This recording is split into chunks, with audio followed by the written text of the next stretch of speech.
All right, so this is my completely wireless remote monitor setup. So I've just started testing with this device, J5 Create 4K. I'll put a part number in the description of this post. So key things to note is, so we don't come, the RC Pro does not come with a casting software. So we have installed Screencast. Okay.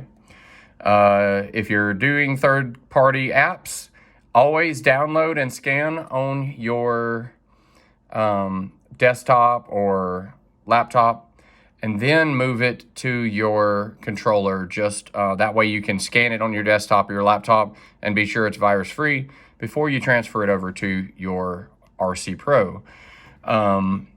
So you can see here, I have